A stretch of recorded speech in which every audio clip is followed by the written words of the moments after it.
Muy buenos días. Sean todos ustedes bienvenidos a este live que hago con mucho amor de lunes a viernes. El día de ayer, pues bueno, se nos presentó una visita y me fue complicado estar aquí con ustedes, pero ya hoy estamos de regreso con este libro súper interesante llamado Cómo hacer amigos e influir sobre las personas de Dale Carnegie. Muy buenos días, Carlos Alberto.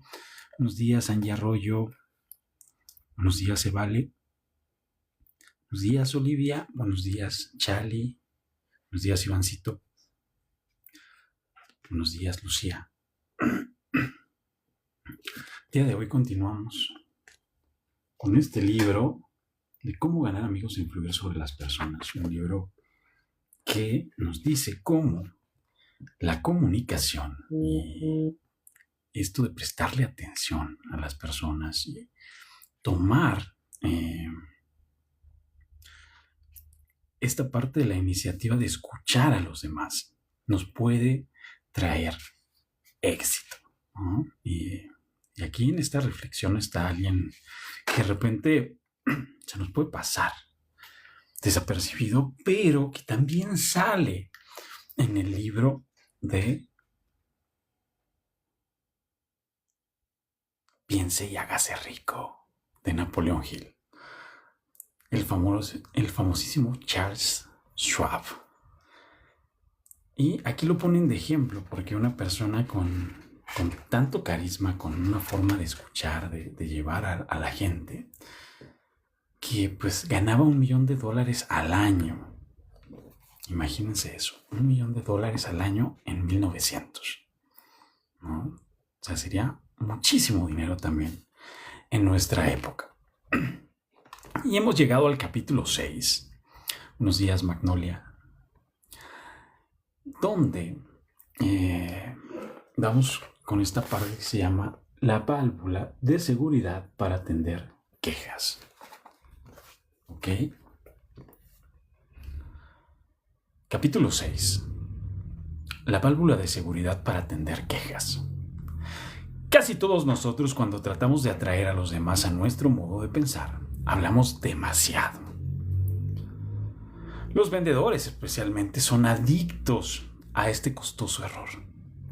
Dejemos que hable la otra persona. Ella sabe más que nosotros acerca de sus negocios y sus problemas. Hagámosle preguntas. Permitámosle que nos explique unas cuantas cosas. Si estamos en desacuerdo con ella, podemos vernos tentados a interrumpirla. Pero no lo hagamos. Es peligroso. No nos prestará atención mientras tenga todavía una cantidad de ideas propias que reclaman expresión. Escuchemos con paciencia y con ecuanimidad. Seamos sinceros. Alentémosle a expresar todas sus ideas. ¿Da resultados esta política en los negocios? Veamos. Aquí tenemos el relato de un hombre que se vio obligado a emplearla. Uno de los más grandes fabricantes de automóviles de los Estados Unidos negociaba la compra de tejidos para tapizar sus coches durante todo el año. 3 fábricas importantes habían preparado tejidos de muestra. Todos habían sido inspeccionados por los directores de la compañía de automóviles y cada fabricante se le había comunicado que era un día determinado que se daría a su representante una oportunidad para intentar, por última vez, la obtención del contrato. GBR, representante de uno de los fabricantes, llegó a la ciudad con un ataque de laringitis muy fuerte. Cuando me llegó el turno de reunirme con los directores de la conferencia, relataba el señor R, ante una de mis clases había perdido la voz. Apenas podía hablar en susurro. Se me hizo entrar en una sala, donde me encontré ante el jefe de tapicería, el agente de compras y el director de ventas y el presidente de la compañía. Yo hice un valiente esfuerzo por hablar, pero mi garganta no salió más que un chillido. Estaban todos sentados en torno a una mesa, de modo que escribí en un trozo de papel: Señores, he perdido la voz, no puedo hablar. Yo hablaré por usted, dijo el presidente. Así lo hizo. Exhibió mis muestras y ensalzó sus ventajas. Se planteó una viva discusión acerca de los méritos de mi mercancía y el presidente, como hablaba por mí, tomó mi partido en la discusión. Yo no participé más que para sonreír y asentir con la cabeza y hacer unos pocos gestos. Como resultado, esta conferencia extraordinaria se me concedió el contrato, que significaba la venta de 1.000.000 de metros de tejidos para tapizados, con un valor total de $1.600.000. O sea, el negocio más grande que jamás he realizado. Sé lo que habría perdido si hubiese conservado la voz, porque tenía ideas erróneas de todo el asunto. Solo por este accidente descubrí cuánto beneficio rinde a veces que el interlocutor sea el que hable. Dejar hablar a la otra persona ayuda en situaciones familiares, así como en los negocios. Las relaciones de Barbara Wilson con su hija, Lori, se estaban deteriorando rápidamente. Lori, que fue siempre una criatura quieta, complaciente, se convirtió en una joven hostil y algunas veces agresiva. La señora Wilson le hablaba, la amenazaba y castigaba, pero sin lograr nada. Un día, la señora de Wilson dijo en una de nuestras clases: me di por vencida. Lori me desobedeció y dejó la casa para visitar a una amiga antes de completar sus quehaceres. Cuando retornó a la casa, yo estaba por gritar por 1000ª vez, pero ya no tenía fuerzas para hacerlo. Simplemente la miré, tristemente, y le pregunté: ¿por qué, Lori? ¿Por qué? Lori notó mi estado de ánimo y en voz calmada respondió: ¿de verdad quieres saber? Yo afirmé con la cabeza y Lori comenzó a hablar. Primero con hesitación y luego fue un torrente de palabras. Yo jamás la escuchaba. Siempre estaba ordenándole lo que debía hacer.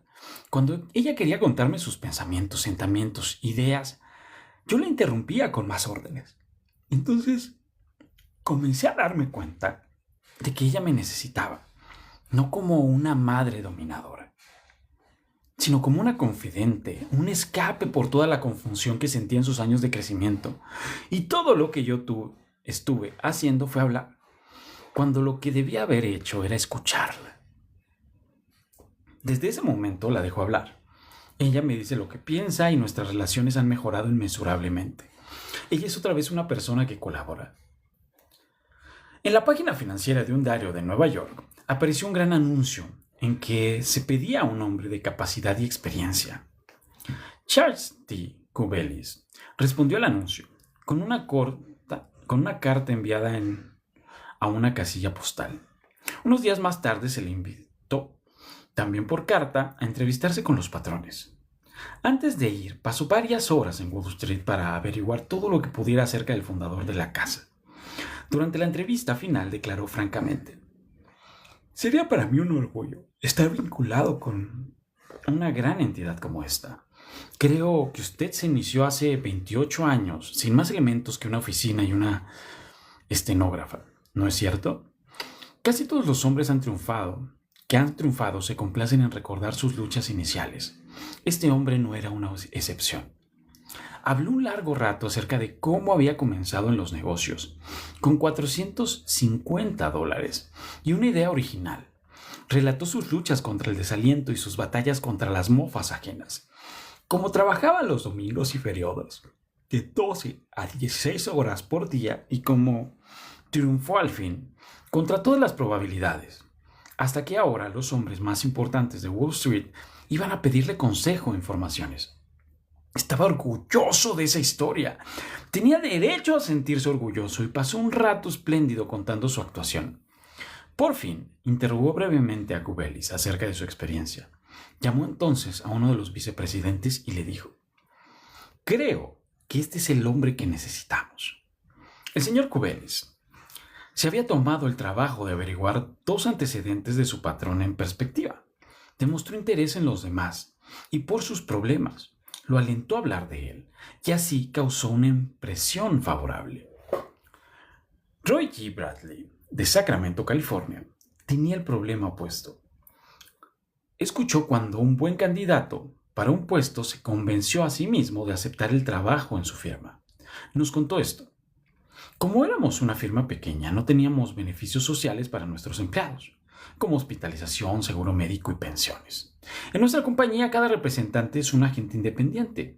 Ni siquiera les damos tantas facilidades de trabajo como nuestros competidores más importantes, por cuanto no podemos publicar su trabajo. Richard Pryor tenía el carácter y la experiencia que necesitábamos para este puesto.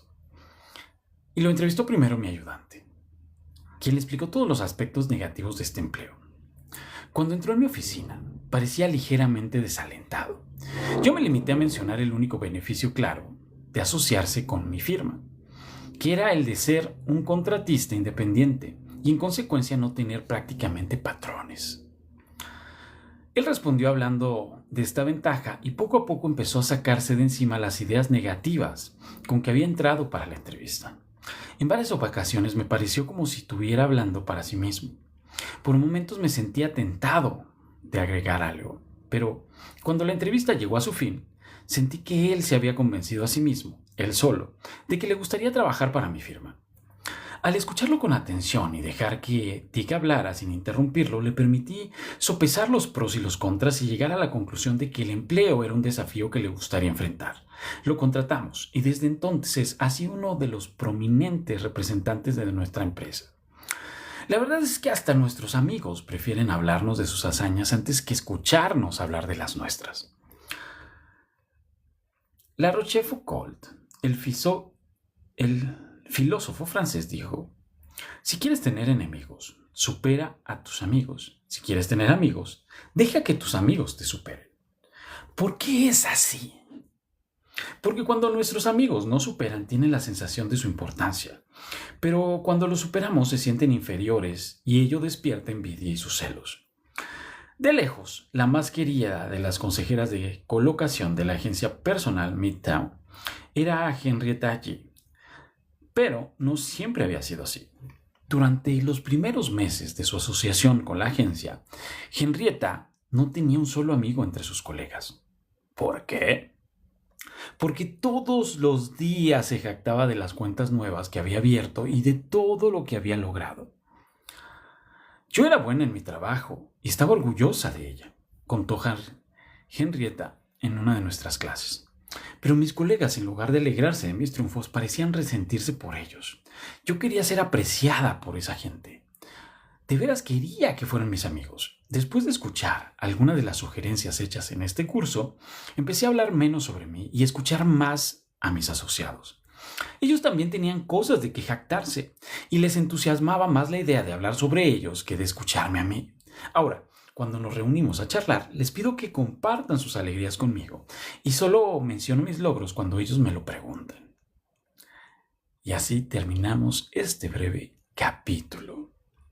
Y nos deja con la sexta regla. Permita que la otra persona sea quien hable más. Has llegado a Lainey's y yo voy terminando este capítulo 6 de la tercera parte. El siguiente capítulo también está corto. Igual vamos a hacer 6 y 7.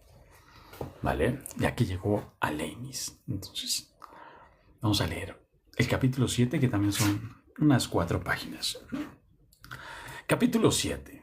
¿Cómo obtener cooperación? ¿No tiene usted más fe en las ideas que usted mismo descubre que en aquellas que le sirven en bandeja de plata? Si es así, ¿no demuestra un error de juicio al tratar que los demás acepten toda la fuerza las opiniones que sustenta? ¿No sería más sagaz hacer sugestiones y dejar que los demás lleguen por sí solos a la conclusión? El señor Adolf Sells, de Filadelfia, estudiante en uno de mis cursos, se vio de pronto ante la necesidad de inyectar entusiasmo a un grupo de vendedores de automóviles, desalentados y desorganizados. Los convocó a una reunión y los incitó a decirle con claridad qué esperaban de él. A medida que hablaba, el señor Sells iba escribiendo sus ideas en un pizarrón. Finalmente dijo: yo voy a hacer todo lo que ustedes esperan de mí. Ahora, quiero que me digan qué tengo derecho a esperar de ustedes. Las respuestas fueron rápidas: lealtad, honestidad, iniciativa, optimismo, trabajo de consumo, 8 horas por día de labor entusiasta. Un hombre se ofreció para trabajar 14 horas por día. La reunión terminó con una nueva valentía, una nueva inspiración en todos los presentes y en el señor Sells, que me informó luego que el aumento de ventas fue fenomenal. Estos vendedores, concluyó Sells, hicieron una especie de pacto moral conmigo, y mientras yo cumpliera con mi parte, ellos estaban decididos a cumplir con la suya. Consultarles sobre sus deseos era el aliciente que necesitaban. A nadie le agrada sentir que se le quiere obligar a que compre o haga una cosa determinada. Todos preferimos creer que compramos lo que se nos antoja y aplicamos nuestras ideas. Nos gusta que se nos consulte acerca de nuestros deseos, nuestras necesidades, nuestras ideas. El gran poeta inglés Alexander Pope lo expresó de modo sucinto: al hombre hay que enseñarle como si no se le enseñara, y proponerle lo desconocido como olvidado. Tomemos, por ejemplo, el caso de Eugene Wesson. Perdió incontables millares de dólares en comisiones antes de aprender esta verdad. El señor Wesson vendía dibujos para un estudio que crea diseños para estilistas y para fábricas textiles. Wesson venía visitando una vez por semana durante 3 años a uno de los principales estilistas de moda en Nueva York. Nunca se negaba a verme, contaba Wesson, pero jamás me compraba nada. Miraba siempre con mucho cuidado mis dibujos y luego me los rechazaba. Después de 150 fracasos, Wesson comprendió que debía estar en una especie de estancamiento mental y resolvió dedicar una noche por semana al estudio de la forma de influir en el comportamiento humano y a desarrollar nuevas ideas y generar nuevos entusiasmos. Por fin se resolvió a probar una nueva manera de actuar. Recogió media docena de dibujos sin terminar en que estaba trabajando todavía los artistas y fue con ellos a la oficina del comprador en perspectiva. Quiero, le dijo, que me haga usted un favor, si es que puede. Aquí traigo algunos dibujos sin terminar. ¿No quiere usted tener la gentileza de decirnos cómo podríamos terminarlos de manera que les sirvan? El comprador miró los dibujos un buen rato sin hablar y por fin manifestó: déjemelos unos días, Wesson, y vuelva a verme. Wesson regresó 3 días más tarde, recibió las indicaciones del cliente, volvió con los dibujos al estudio y los hizo terminar de acuerdo con las ideas del comprador. El resultado: todos aceptados. Desde entonces el mismo comprador ha ordenado muchos otros dibujos, trazados todos de conformidad con sus ideas. Ahora comprendo, nos refería el señor Wesson, por qué durante años no concedí vender un solo diseño a este comprador. Le recomendaba que comprara lo que se me ocurría que debía comprar. Ahora hago todo lo contrario. Le pido que me dé sus ideas y él cree que los dibujos son de su creación, como es cierto. Ahora no tengo que esforzarme por venderle nada. Él compra solo. Dejar que la otra persona se sienta con la idea de que es suyo ese pensamiento no solo funciona en los negocios o en la política, sino también en la vida familiar. Paul M. Davis, de Tulsa, Oklahoma, le contó a su clase cómo aplicaba este principio. Mi familia y yo pasamos una de las vacaciones más interesantes que hayamos tenido. Yo soñaba desde hacía mucho tiempo con visitar sitios históricos como el campo de batalla de Gettysburg, el Salón de la Independencia en Filadelfia y la capital de la nación. En la lista de cosas que quería ver figuraban el lugar prominente del Valle Forge, Jamestown, y la aldea colonial restaurada de Williamsburg. En marzo, mi esposa Nancy dijo que tenía ciertas ideas para nuestras vacaciones de verano que incluían una gira por los estados del oeste, visitando puntos de interés en Nuevo México, Arizona, California y Nevada. Hacía años que quería realizar este viaje. Obviamente, no podíamos satisfacer ambos deseos. Nuestra hija Anne terminaba de hacer un curso en la secundaria sobre historia nacional y se había interesado mucho en los hechos que conformaron el crecimiento de nuestro país. Le pregunté si le gustaría visitar los sitios sobre los que había estado estudiando en nuestras próximas vacaciones. Dijo que le encantaría hacerlo. 2 noches después, sentados a la cena, Nancy anunció que si todos estábamos de acuerdo en las vacaciones de verano, haríamos un viaje por los estados del este, o que sería instructivo para Anne e interesante para todos nosotros. No hubo objeciones. Esa misma psicología fue utilizada por un fabricante de aparatos de rayos X para vender su equipo a uno de los más grandes hospitales de Brooklyn. Este hospital iba a construir un nuevo pabellón y se disponía a equiparlo con el mejor consultorio de rayos X que hubiera en el país. El doctor L, a cargo del departamento de rayos, se veía abrumado por los vendedores que defendían entrañablemente las ventajas de sus respectivos equipos. Pero un fabricante fue más hábil que los demás.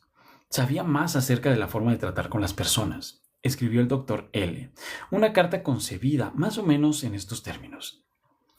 Nuestra fábrica ha completado recientemente una serie de aparatos de rayos X. La primera partida de estas máquinas acaba de llegar a nuestros salones de venta. No son perfectas. Lo sabemos y queremos mejorarlas. Nos sentiríamos profundamente agradecidos a usted si pudiera dedicarnos el tiempo necesario para estudiar estos aparatos y darnos sus impresiones acerca de la forma en que se pueden ser más útiles a su profesión. Sabiendo lo ocupado que está usted, me complacería enviarle mi automóvil a buscarlo a la hora que usted decida. Me sorprendió recibir aquella carta, dijo el doctor L. al relatar este incidente ante nuestra clase. Quedé sorprendido y halagado. Jamás un fabricante de aparatos de rayos X me había pedido un consejo. Me sentí importante. Estaba ocupado, tan ocupado que no tenía libre una sola noche de aquella semana. Pero dejé sin efecto un compromiso para una comida, a fin de revisar aquellos aparatos. Cuanto más los estudiaba, tanto más descubría por mi propia cuenta que me gustaban mucho. Nadie había tratado de vendérmelos. Consideré que la idea de comprar aquel equipo era mía, solamente mía. Yo mismo me convencí de su superior calidad y ordené que fuera instalado en el hospital. Ralph Waldo Emerson, en su ensayo Autodependencia, dijo: en todo trabajo de genio reconocemos nuestras propias ideas desechadas. Vuelven a nosotros con cierta majestad ajena. El coronel Edward H. House tenía una enorme influencia en los asuntos nacionales e internacionales cuando Woodrow Wilson ocupaba la Casa Blanca. Wilson recurría al coronel House para pedirle consejos y ayuda en secreto, más que a cualquier otra persona, sin exceptuar los miembros de su gabinete. ¿Qué método empleaba el coronel para influir sobre el presidente? Afortunadamente lo sabemos, porque el mismo House lo reveló a Arthur D. Howden Smith, quien lo refirió en un artículo aparecido en el diario The Saturday Evening Post. Una vez que llegué a conocer bien al presidente, relató House, supe que el mejor medio para convertirlo a cualquier idea era dársela a conocer como al pasar, pero interesándolo en ella, de modo de hacerle pensar en esa idea por su propia cuenta. La primera vez que utilicé este sistema fue por accidente. Yo lo había visitado en la Casa Blanca y recomendamos una política que él parecía rechazar. Pero unos días después, en una comida, me sorprendió oírle proponer mi indicación como si fuera de él. House no lo interrumpió para decirle: esa idea no es suya, es mía. No. House no iba a hacer tal cosa. Era demasiado diestro para hacerlo. No le interesaba darse importancia. Quería resultados. Por eso dejó que Wilson siguiera creyendo que la idea era suya. Aún más, anunció públicamente que Wilson era el autor de esa idea. Recordemos que las personas con quienes entraremos mañana en contacto serán por lo menos tan humanas como Woodrow Wilson. Utilicemos pues la técnica del coronel House. Un hombre de la hermosa provincia canadiense de Nueva Brunswick utilizó esta técnica conmigo hace algún tiempo y me ganó como cliente. Por aquel entonces yo pensaba hacer una excursión de pesca y remo por Nueva Brunswick. Escribí a la oficina de turismo para pedir información. Mi nombre y dirección evidentemente aparecieron en una lista pública, porque me vi inmediatamente asediado por cartas y folletos y revistas de campamentos, guías para veraneantes. Yo estaba atónito, no sabía cuál elegir. Pero el dueño de uno de los campamentos hizo algo muy hábil. Me envió los nombres y números telefónicos de varias personas de Nueva York que habían ido a su campamento. Me invitó a descubrir por mi cuenta qué me podía ofrecer. Con gran sorpresa vi que conocía a un hombre que figuraba en la lista. Le hablé por teléfono, supe cuál había sido su experiencia en el campamento y luego telegrafié al dueño la fecha de mi llegada. Los demás habían tratado de convencerme, pero este hombre, no. Este hombre me dejó a mí decidir y fue quien ganó. Hace 25 siglos, el sabio chino Lao Tse dijo ciertas cosas que los lectores de este libro podrían utilizar hoy. La razón por la cual los ríos y los mares reciben el homenaje de cientos torrentes de la montaña es que se mantienen por debajo de ellos. Así son capaces de reinar sobre todos los torrentes de la montaña. De igual modo, el sabio que desea estar por encima de los hombres se coloca debajo de ellos. El que quiere estar delante de ellos se coloca detrás. De tal manera, aunque su lugar sea por encima de los hombres, estos no sientan su peso. Aunque su lugar sea delante de ellos, no lo tomarán como insulto. Regla número 7. Permita que la otra persona sienta que la idea es suya. Y así terminamos el día de hoy. Gracias a Leinis por estar aquí. Muchas gracias, Bearón. Muchas gracias, Soco Cisneros, por estar aquí. Les agradezco. De lunes a viernes, 11 de la mañana, traigo libros que leo para ustedes con temas que les pueden ayudar a mejorar en sus finanzas. Este es un libro muy interesante porque nos dice cómo la comunicación, cómo nuestras palabras, nuestras ideas, la forma en que escuchamos a los demás, también puede ayudarnos a mejorar en nuestras finanzas. Muchas gracias a ustedes por estar aquí el día de hoy. Gracias, Fran Carlos, también por ahí estuvo. Primo, un abrazo. Gracias, Ale. Y gracias a todos ustedes por estar aquí. Les mando muchos besos, un abrazo y que tengan un excelente día.